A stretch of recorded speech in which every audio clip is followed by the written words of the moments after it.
I'm here with the Trade Ideas Chief Operating Officer, Brad Williams, who primarily spends most of his time behind the scenes. Hi, Dan. Brad, you don't often come out here to the world of internet. Some of the best work is always done behind the camera. No doubt.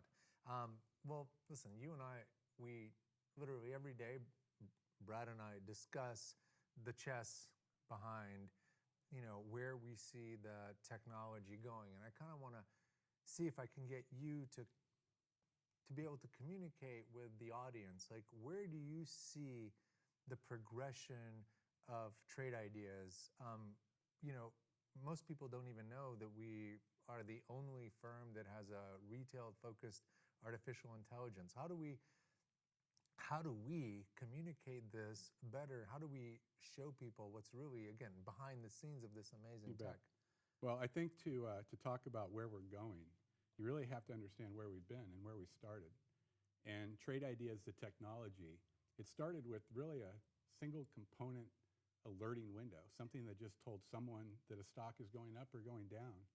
And over the last 13 years of creating and evolving this technology, we built so many incredible, unique smarts into it, if you will. And the most recent innovation that we've added to it is artificial intelligence. And the whole concept behind that is to really help people decide what they can buy and what's really going to have the best odds behind it when they enter into a trade.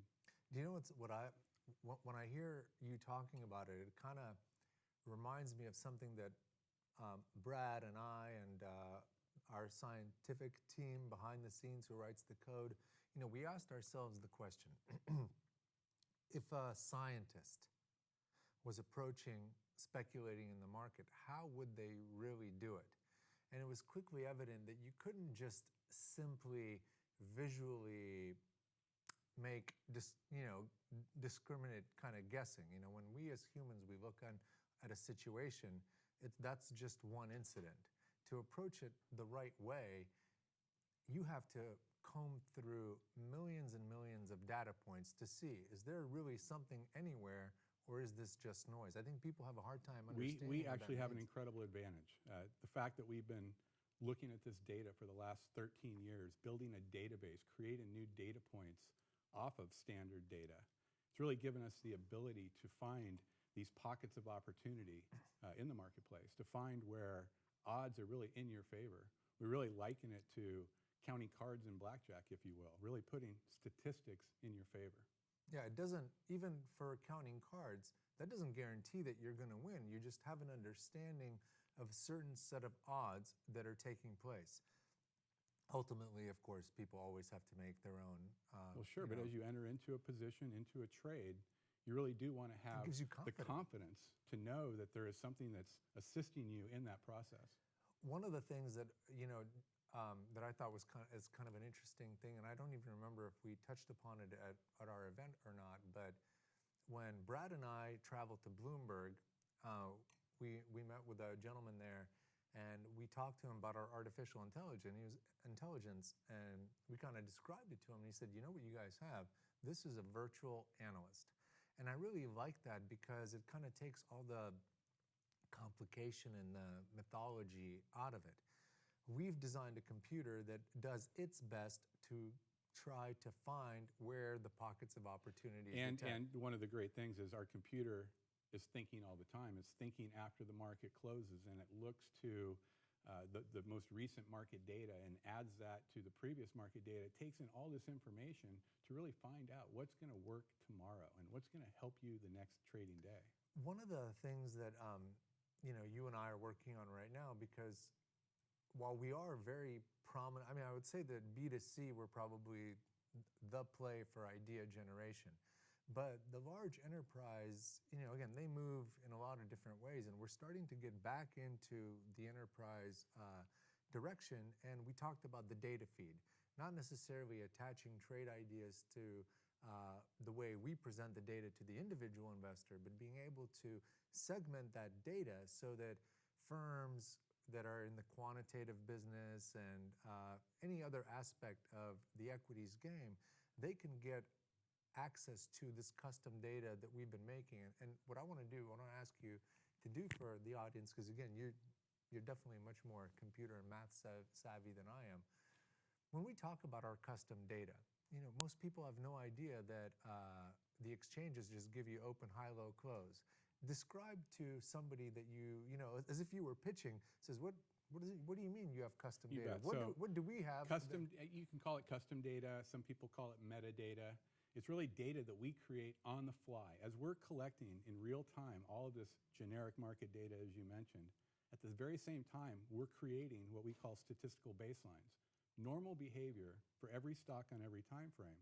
And that normal behavior, whether we're talking price action, volume, social mentions, just gives us the ability to find something interesting when it happens. And so as we're scanning every single stock all the time, when something abnormal happens, we're delivering that information right to the end user. And when you talk about a stream, so for the B2C and the business to consumer, we have this front-end interface that allows them to sit at their home computer and go ahead and create their strategies and get their trading ideas delivered to them. Or Netflix it up the way we do with the channels. Channel delivery.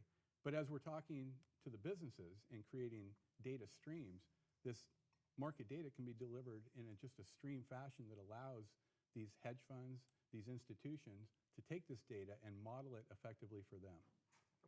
Yeah, I think that's a big opportunity, because us as a data play, we haven't really explored that in the 13 years that we've been in the business. We've talked about it, but I think the opportunity is really right, because people are starting to see that unless you have access to a set of data that you can do the kind of analysis that we are able to do with our software, you're really at a tactical disadvantage.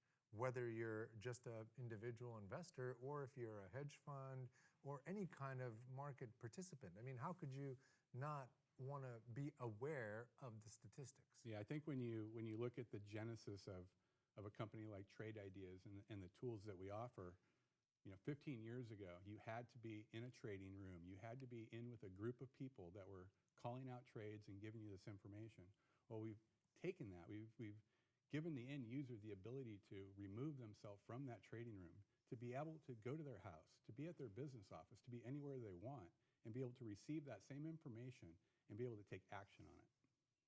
Yeah, it's, to me, I kind of joke about some things, but I tell people a funny perspective. I said that, us going into the direction of this AI the way that we did it, one of the really cool things about it, and again, it's leveraging the data infrastructure that we have, but think about the result. We now have this technology that produces this alpha gen stream, right?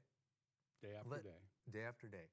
Let's say, hypothetically speaking, that somebody wanted to recreate what we had because we're doing well and we're growing.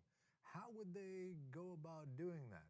Well, I'm not going to say that they couldn't go create any artificial intelligence technology, because they certainly can, but to do what we're doing would be virtually impossible, because you would need to have the same data points that we have. You couldn't recreate the exact You can't one. do it. It's You like just simply can't do Pepsi it. and Coke. Pepsi can't give you Coke because that's Coke. Coke's got the formula. Pepsi can maybe try to come close or do their own thing.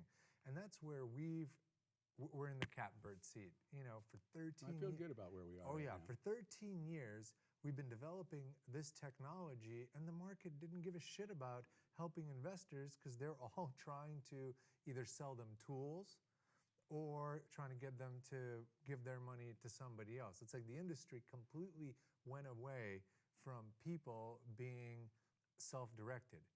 We came at this from a perspective of empathy, much Yeah. different than a lot of other technology vendors, if you will. So I kind of see it this way. Our CTO, he's got some incredible stuff in his mind that I think is really going to be able to give us a product that meets the demand of the masses. One of our biggest challenges, I would say, today is that, like anything else, there's a complication aspect to dealing with so much data. People can get inundated.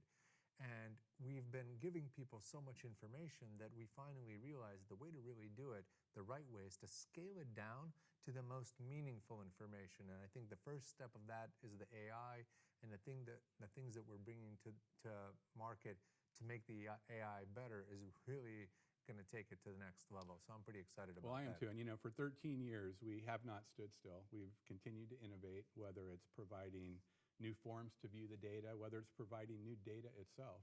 And we're not stopping now. We've got some great things planned, and I'm super excited for the future. It's an incredible opportunity, partly because we are the drivers of our own destiny. Having never to need backing, we were able to navigate the very tricky, stream of timing, events, and technology generation, and now we have the opportunity to really take advantage of it.